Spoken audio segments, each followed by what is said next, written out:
This is Andrew Nemec, the Oregonian and Oregon Live. I'm joined again by Jordan Johnson, high school football guru in the state of Oregon. Jordan, how you doing? Good, buddy.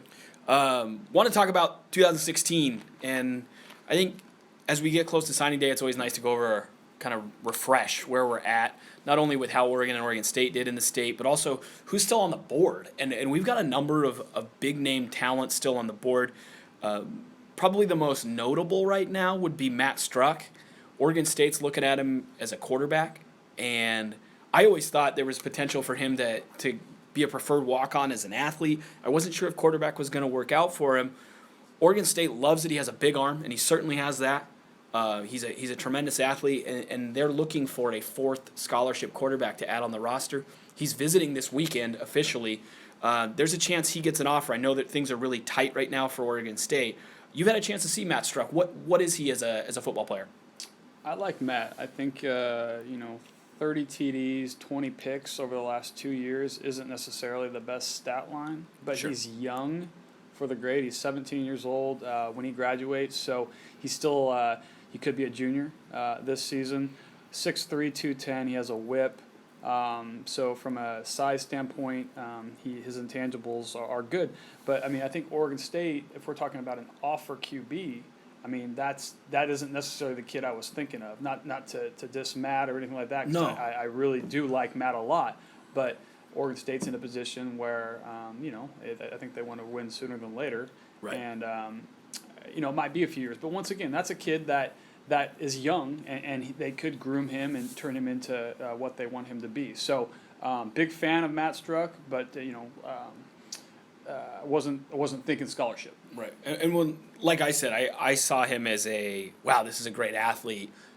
He could go a lot of places and do different things. He could develop into a receiver, into a safety, and be really talented. You saw the big arm, but again, that 30 touchdowns, 20 interceptions, there was some concern about his polish. I know for a fact Oregon State, one of their big things is if we have the right athleticism, we have the right body, we can coach the skills needed to play at this level. Gary Anderson is always willing to bet on himself if you give him a body.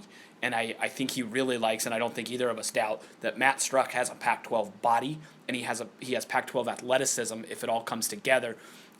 I'm not going to bet against Gary Anderson and Oregon State. They like him. It's going to be really tight whether or not he gets an offer, but he is visiting this weekend, and he's going to find out this weekend whether he's got a scholarship to Oregon State. And if he does, then that's Justin Herbert going to Oregon, Matt Struck going to Oregon State, 2 in-state quarterbacks with scholarships, huge for the state of Oregon.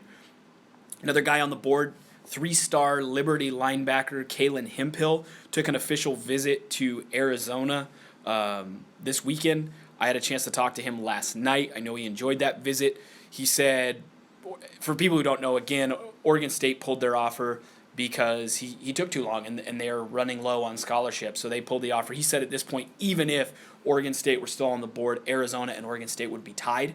So essentially Arizona is his leader right now. He is considering taking, he's definitely taking a trip this coming weekend, and it's either Arizona State, Cal, Utah, or West Virginia. Still trying to narrow things down with 10 days to go, and I'm hoping for him. I sincerely hope for him that this doesn't become a cautionary tale. We talk all the time about when 3-star kids take a long time to decide. A lot of times, especially if you're an out-of-state guy picking out-of-state schools, a lot of times schools say to heck with it, and they end up taking an in-state kid or taking a flyer on somebody, and that scholarship is gone. I'm hoping for his sake that he doesn't end up kind of having to pick what's left of his offers as we get close to signing day. Well, we see the chips fall every year right around this time when people commit, decommit, or those opportunities just aren't there anymore. And unless you're that guy where you have these schools, you're the number one guy on the board, I mean, you do have to really be cautious about when you make your decision, because it can happen quick. All of a sudden, there's nothing left. We see it every single year. Kid might have 8 offers, and all of a sudden it's down to 2. And then out of those 2, they don't like either one of them or whatever it may be. But point is if you've got some legitimate offers from some Pac-12 schools, some mid-majors, whatever it may be, ideally it's better to make a decision sooner than later. Yeah, and if you're a 3-star kid or a 2-star kid, your offers for the most part, aren't growing at this point. Your options aren't growing at this point. They're diminishing as kids commit, because everyone's under the gun right now where they're having to make a decision. So the longer you take, the more other kids are making a decision, taking up those scholarships. And again, Kalen's a really talented football player, and he may very well get to take another visit and have all these options. He may add options. But at this point, he's really gambling. And as he saw, he really liked Oregon State. Their offer's no longer on the table because of just taking too long. So it'll be interesting to see how that plays out. Again, I'm hopeful for him that he still has all the options he deserves. But recruiting isn't fair, and it's never been about fairness. And sometimes taking the time to make the right decision for you versus kind of jumping on an offer can come back to bite you. Jordan Happel, I think he and Samori Torrey are the two best athletes in the state that are being overlooked. They're the two most overlooked athletes in the state. Samori Torrey, a wide receiver. Jordan Happel out of Jesuit. Makes more sense to me at safety. And frankly, I just don't understand how Jordan doesn't have an offer. You'd think a Mountain West school, or certainly every Big Sky school would be all over him.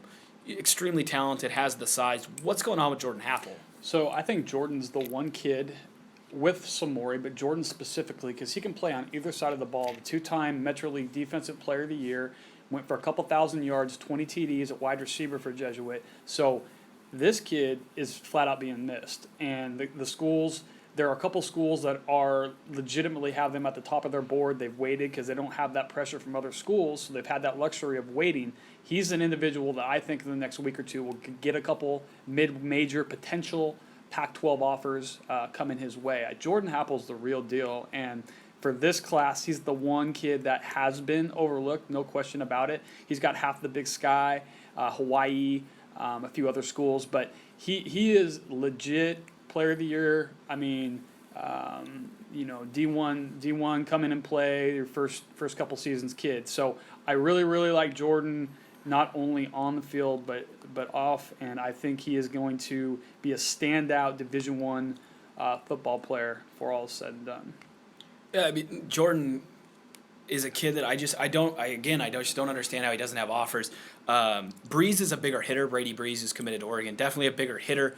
I like his kind of pre-snap instincts, and as the play's starting to develop, he cuts down on his 40 time by being able to read things really well, but so can Jordan. And I think Jordan Happel is a rangier safety. Again, it's more free safety, strong safety, but there are people who think that Jordan Happel is a better football player than Brady Breeze. I don't think I'm one of those people, but I do understand the discussion. I do get it. And for Brady to be a 4-star and Jordan to still be looking for an offer doesn't sit right, because they are at least close enough. They should be kind of in the same ballpark in terms of offers. Samori Torrey, great receiver, 6'3", 175 pounds, really is physical in the air, goes up and gets the ball. Another player that's being overlooked. I know you're connected with all the guys in Oregon. Can it break for him? Can we find an offer for him somewhere? Yeah, Samori, he killed it last year, going against some of the nation's top talent at our 7-on tournament when we made that run in Vegas. And he was actually our team leader in touchdowns. On top of that, he's a really good student. He did go across the country to visit Georgetown, and he's got some options with regards to higher-end academic schools with his football ability. So Samori's another kid, much like Jordan, that has been missed. It happens every year, so it's not like unexpected. But expect Samori to be one of those kids that a couple days before signing day, a couple days after, whenever it is, that a couple guys that are looking for that receiver that weren't pressed because he doesn't have a bunch of scholarship options do offer him. He's a Division I football player, no doubt, a phenomenal kid, and like I said, he's got the grades as well. So Jordan, there's a few other kids that I think are going to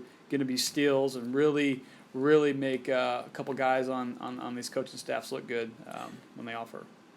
One of the guys that does have the offers, we were talking about guys who don't, he has the offers. His thing is choosing a school. Coyote Rufai is still maybe going to get a late Oregon offer. We're not real sure. I know Oregon's contacted him. It sounds like that may not develop, but Oregon State's on him. A number of schools are on him. What's the latest on Coyote Rufai? Just a freaking beast. I mean, against Sherwood, that quarterfinal game, he he was dominant on the field, but he was just that guy, right? He's that vocal leader. He's that guy that does have those intangibles, the size, and I think once again, I just think with him, I mean, it's a matter of kind of playing in the Northwest. If he was in Cali or if he was in Texas, I mean, he would have 15 offers from some of the top schools in the country, and it's part of the tough things that go along with playing in the Northwest. And Coyote's going to be a standout player wherever he ends up going. But once again, just some school's going to get lucky, and it'll be interesting to see where he decides to go. Wanted to go over Oregon and Oregon State and kind of how they did in state this year. Last year, a lot was made of the fact that Oregon didn't bring an in-state talent in, and as much as we could scream from the rooftops, there was no Pac-12 talent that fit their system. People still really were frustrated by that, and I think not that they addressed that this year intentionally, but they did address it by getting so many talented players. I think an argument could be made that they swept the top 4 players in the state. That's not how I have them ranked, but I am sure there are people who do have them ranked that way.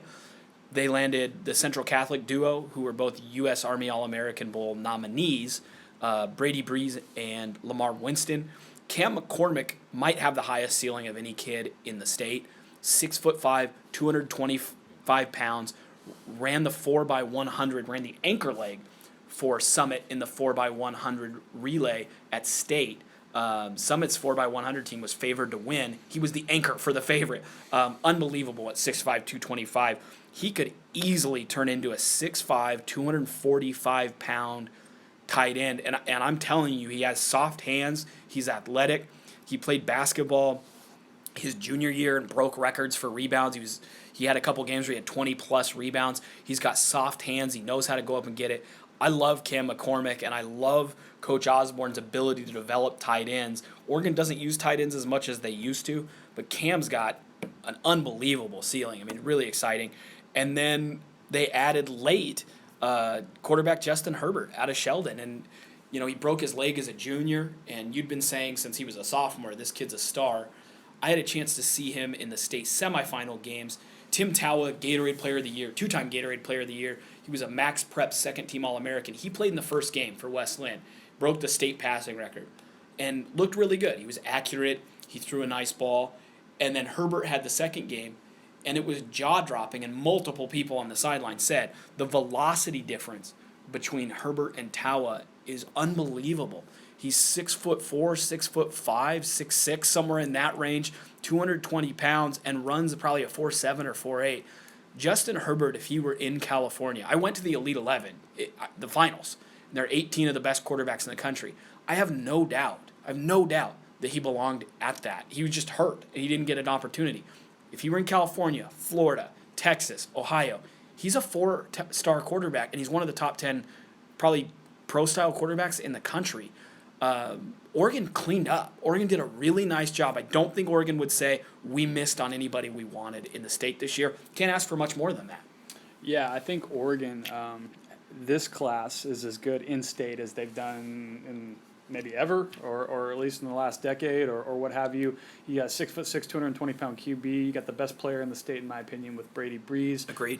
You know, Lamar Winston, 6'3", 210, a lot of potential. And then Cam, as you referenced, just a 6'5", 245-pound sprinter that you take what they're going to turn him into physically there. And, I mean, he could be leaving early for the draft. You know, I mean, he's that type of guy. So Oregon killed it. OSU obviously has a few more immediate needs that need to be addressed.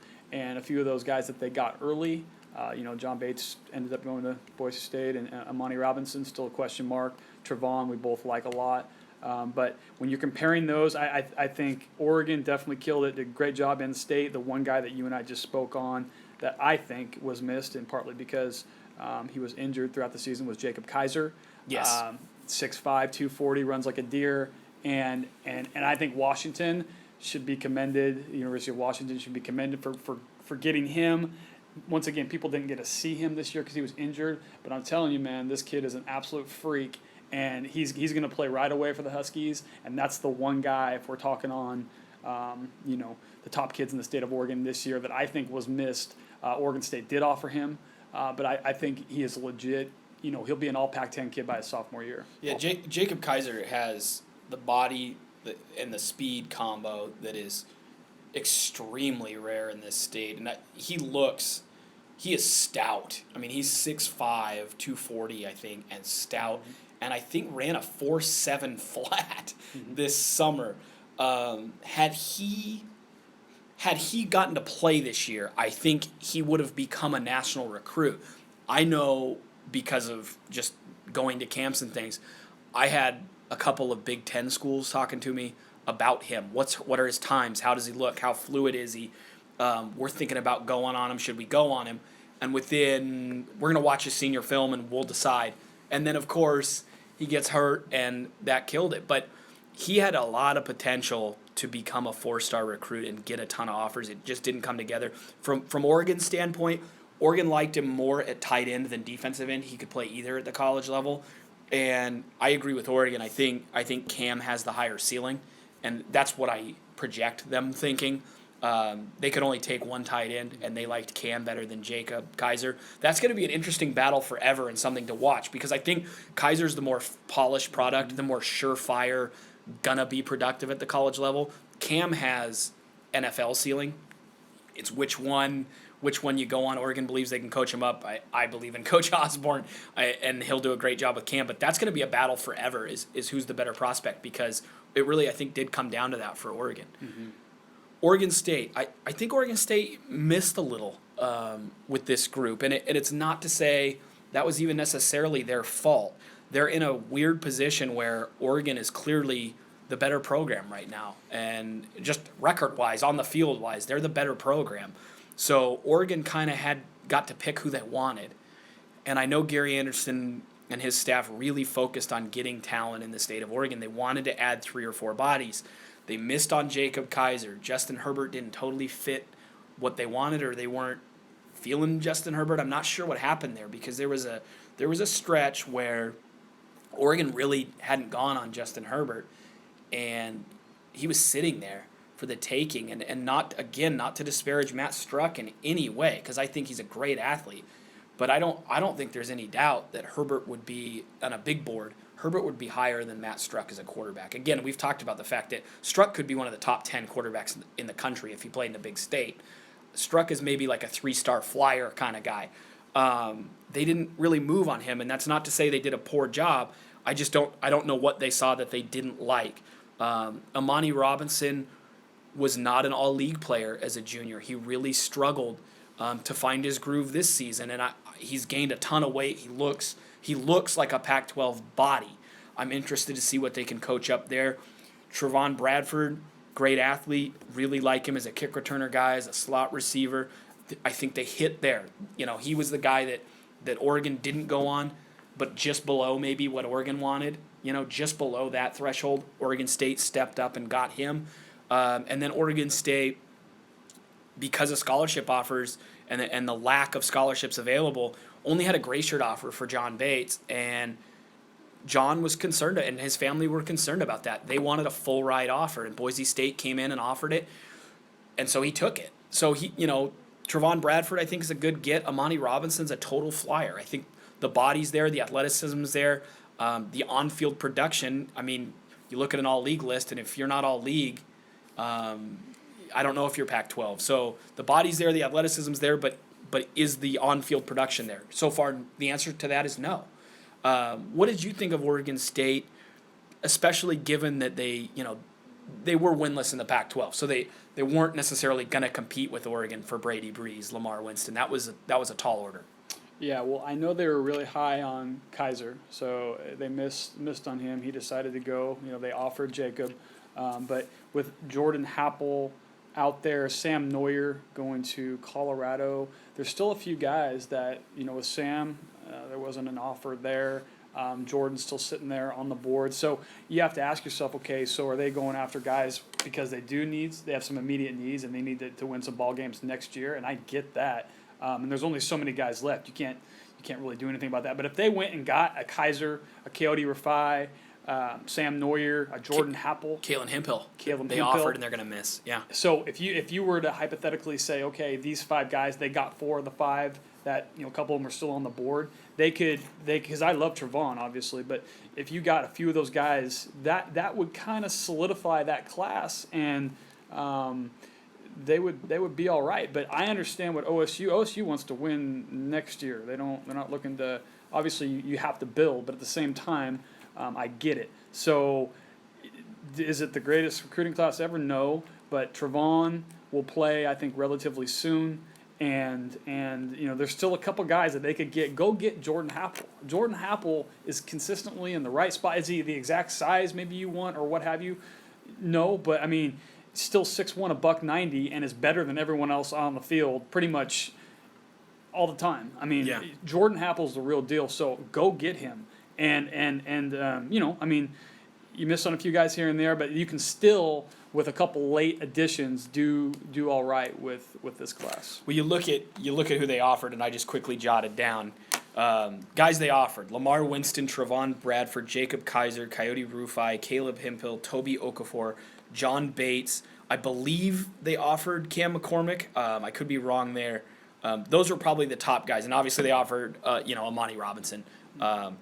But of those guys that I just listed, they got Amani, who I don't, in my list, he wasn't a top 15 guy. And he could prove me wrong, and good for him if he does, because again, he's got the body. But of the top 15 players in the state, they offered 1, 2, 3, 4, 5, 6, 7, 8 of them, and they landed 1. That's not good enough in state if it is a trend that continues. Now, they did do a good job. They landed a couple of 4-star talents, but if we're strictly talking in state, which is what we're trying to do this podcast, I think this is a disappointing year, and I think they're going to have to look back, and there's going to be a lot of guys that they're competing against on Saturdays that might come back to bite them, that they go, either we should have offered or we missed. And I think of the guys on their board that they offered, Kaiser for them represents their biggest miss. I think they really wanted Kaiser. I think that, he came for visits. They offered him early and had a shot with him. Kaiser grew up an Oregon State Beavers fan. He grew up an Oregon State fan. He grew up going to games.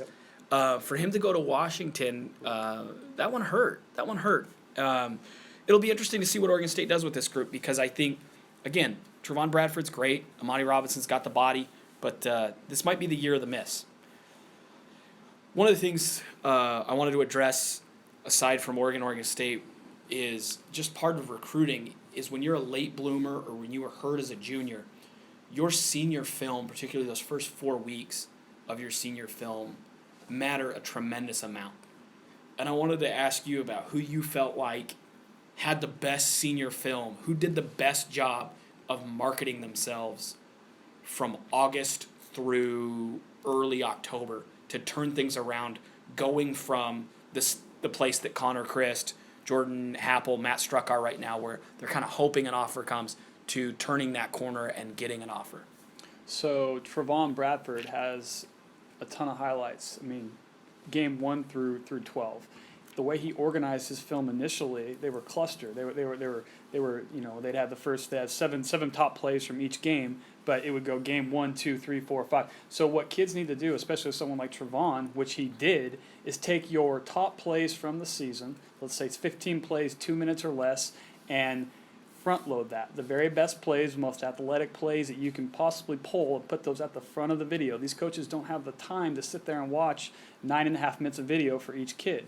They'll watch the first 5 plays and move on if they don't see something they want to see. So if you're a kid that's got some legit highlights, get that film, get your first 5 to 7 plays where they're going to sit there and be like, okay, this kid is going to make me, this is worth my time sitting and watching a half of football and watching this kid play. And if they see what he can do, they'll want to say, okay, let me see how this kid reacts when he gets beat. Let me see how this kid reacts when he has a flag thrown on him or whatever it is, and they'll take the time to watch him. But if you don't get their attention immediately, these guys are way, way too busy to sit there and comb through everyone's film to see if that kid's legit or not. So for anyone that's putting film together, get your top 2 minutes worth, 15 to 20 plays, front load it so all your best plays are at the front of the video, and make it worth their time to watch your film. Yeah, and people do not understand that, and that's something they really need to understand. Do not do it sequentially by game and when the play happens. If your fifth best play of game one happens in the first quarter, that should not be your first play. That should not be your first play. Your first play might be game 12 your junior year. Put your best, most athletic, most mesmerizing plays in your top 10 plays. Then if you want to go sequential or whatever, fine. Again, I still say it goes from best to worst. But if you want to do it where you do your top 10 to 15 plays in the front and then you want to do it sequentially, fine. But front load your video, because what they do is they watch 3 or 4 plays and go, this kid doesn't have the athleticism, or this kid doesn't, this is his best, these are his best plays, forget it, and move on. They're not going to watch 15 minutes of film on a guy they have no interest in.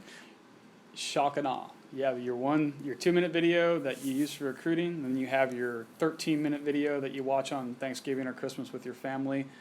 You have two separate clips, and that's by far and away, in my opinion, the most important detail when it comes to cutting up film, because there's just not enough time.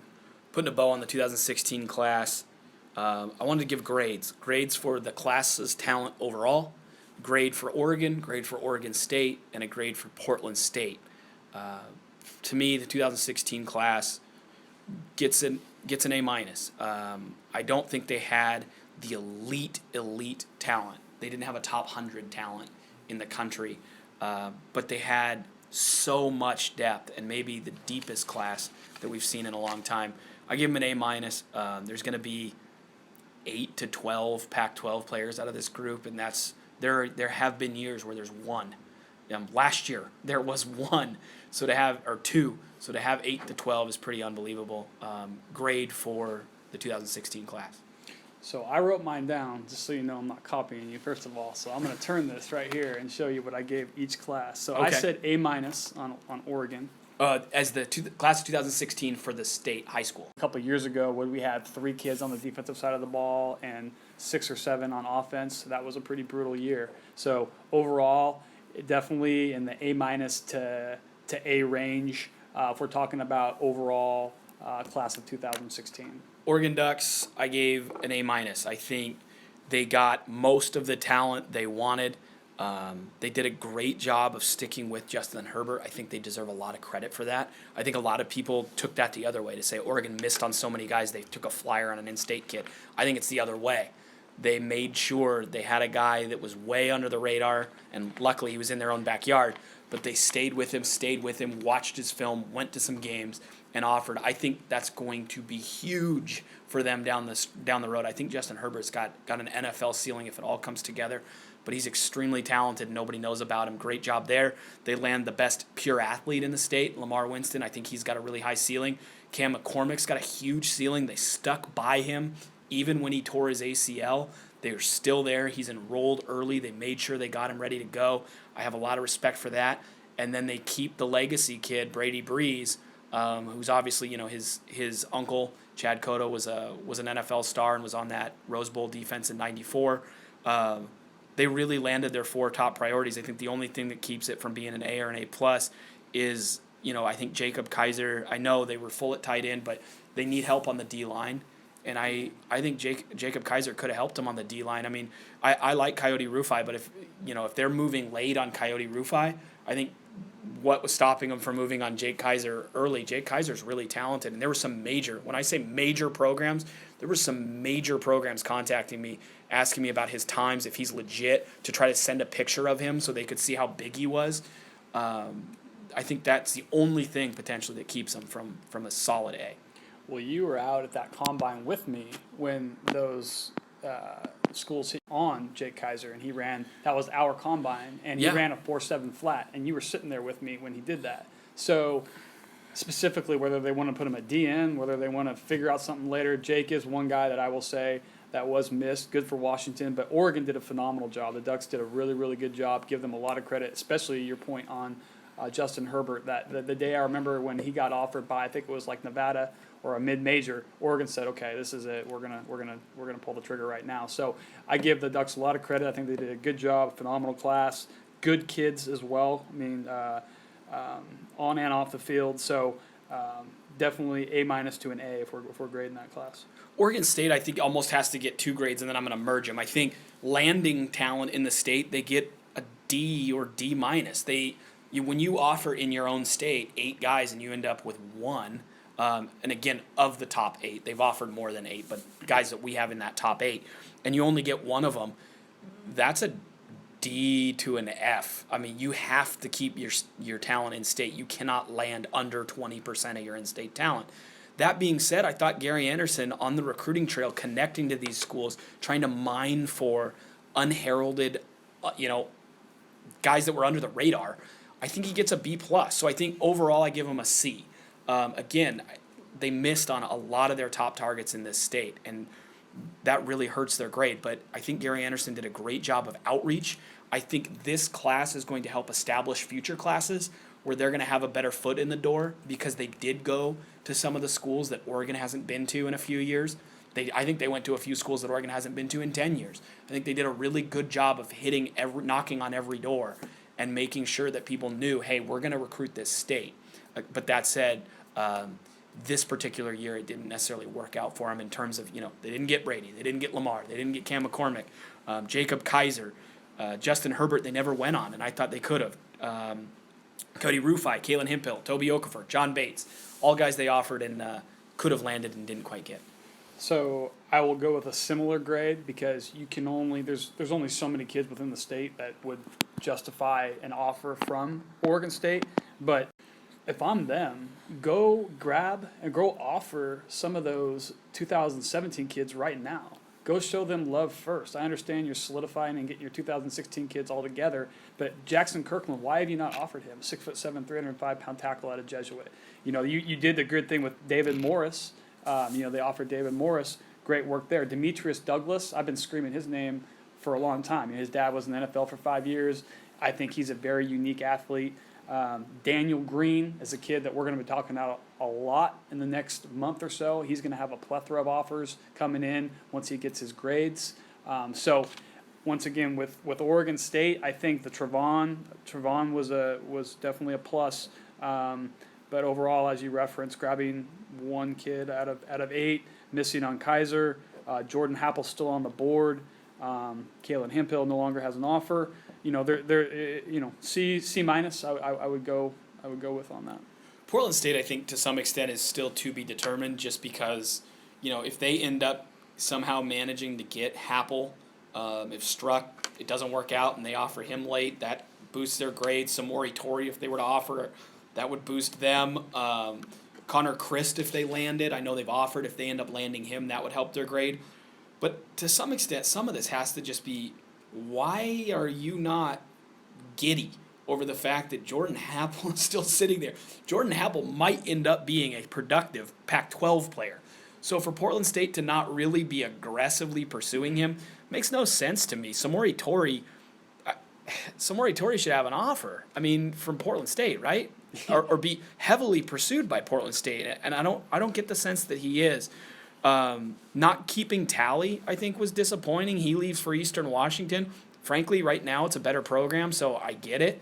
But to not put on a full court press for him, Portland State did some nice things making inroads in this state from being bad in this state, an F in this state. And people look at their roster, and I got reamed. I wrote a column that just said they need to do a better job. And people looked at their roster and went, well, God, half their players or close to half are from Oregon. What else could you ask them to do? Well, get the right ones. Losing time and time again, guys to Montana State, Eastern Washington, it's not acceptable. And to not offer guys who we're talking about, is he a Pac-12 player? And they're still not offering, and I don't care if you're full or not at the position. They should have had offers months ago before you were full at the position. I think Portland State's doing a lot better than an F, but I still don't think they're doing a great job. I think, again, it's one of those split grades thing in terms of landing talent and evaluating talent in this state. I think they're like Oregon State. They get a D minus, but I think they did a better job than they have in years past of reaching out to the right kids. I think they did an average job of reaching out to the right kids, so they get a C there. It all grades out to about a D for me. it's refreshing to see them not missing on everybody like they had in the past, where you go, well, God, they need to land these 7 kids. And they get none of them, and they all go to Eastern Washington or Western Oregon or Southern Oregon, and you're going, how is Portland State continuing to let this happen? But still, I don't necessarily think they've done a tremendous amount better. So Coach Barnum obviously did a phenomenal job. I mean, everybody likes him. On the field, for sure, yeah. Absolutely. A lot of those kids were Nigel's classes, a lot of kids that he brought in from within the state over the last couple seasons. And then this year, as you just referenced, I just don't really get it. They obviously have their own way of doing things, and Samori Torrey, Jordan Happel, 2 prime examples. I would love to know what they don't see, just out of curiosity. I mean, like, what's the Samori Torrey will be an all Big Sky receiver within a couple of years. Ends up in the conference, or no safety, doubt. or both. Some- No doubt. yeah, No doubt. no question. So I'm just out of straight curiosity. I would love to know what they don't possess and what they want, because maybe they go out and get a phenomenal, great out-of-state recruiting class, and then, you know, more power to you. But with regards to some of these in-state kids that don't have an offers from the in-state D1AA school, I question why Connor Berggren out of West Lynn, one of the leading receivers in the country, not just the state, but the country. I think he finished 2nd in the country, I think. No one can stop this kid. It's not like he's undersized. I mean, he's pushing 6'3". He doesn't drop footballs. He's a 4-point student. I would love to know why Connor Berggren doesn't have an offer. So here's where you know they made mistakes. You ask, I went to camps last summer, and I asked kids, who's talking to you? Early, or who's offered you? Early. And they all, or a lot of them, said Montana State. Montana State was killing this state, and a lot of that credit goes to Cody Kemp for doing a great job. He's no longer there, unfortunately, because they fired their head coach. But in terms of recruiting this state, Cody Kemp did a phenomenal job and was way ahead of Portland State. You look at a guy like Justin Herbert, and this is one that I don't get. Nobody necessarily knew Oregon was going to go on him. It wasn't like everybody was going, well, Oregon's actually pretty much got him. It's just a matter of time. That was not the case. And that is a Pac-12, no doubt, on-film standout star that Portland State didn't even look at. And Northern Arizona came in and offered. And that was his only offer for a long time. And you asked Justin Herbert, and he did have interest from the other major Big Sky programs, and not a lot from Portland State. It's a perfect example of, you see a guy in your state who breaks his leg, and you're going, he was a Pac-12 kid, he's slipping through the cracks. And not that you root for an injury, but you're so thankful that a kid like that might slip to you. And then to just like not ever contact him really, or not make any effort. And I'm sure they contacted him, not make any effort to really hardcore pursue him. And then he eventually picked up an offer from Oregon and went there. But Northern Arizona was on him. And if Oregon wouldn't have jumped, Northern Arizona might have landed a Pac-12 caliber quarterback, and Portland State wasn't gonna go. And it's just, I don't get it. yeah, well, we'll see if things change after this season. A lot of good things happen for PSU, obviously this year, and a bunch of talent coming back. So we'll see. I mean, that's the good thing about it, is we'll be able to take a look at the list of kids that they got and see what guys they get late from this group in the state of Oregon. And really, the 2017 class is going to be the one where you figure it out. I mean, this is their first year. He was an interim coach for a big chunk of the year, and they clearly are good enough on the field. They're good coaches on the field. So they know talent. They knew how to produce a winner at Portland State in a quick turnaround situation. They know talent. So it'll be interesting, I think, with a full year to evaluate the in-state talent. I think 2017 will really be able to test it. I think 2016 maybe you just chalk up as like, hey, they get a mulligan. It was a focus on the program they had, make sure things were secure with the program they had type of year, and that's kind of what you hope. E-Force football quickly making selections. We're down to one last selection process, or one last practice or evaluation period before you guys finalize your roster. How are things looking? Really good. We're excited. A lot of the kids that we had last year are coming back. We just had Elijah Molden in here, who obviously is, in my opinion, maybe the best, if not easily one of the best to come out of the state ever. We have a defense like we have Elijah Molden, David Morris, Anthony Adams, Demetrius Douglas, Braden Lindsay, Nate Trevino out of Southwest Washington, Daniel Green, Jason Rucker. the best defense that we have ever had, of having a 4-star QB in Connor Neville, and a bunch of 6'4", 6'3" kids catching.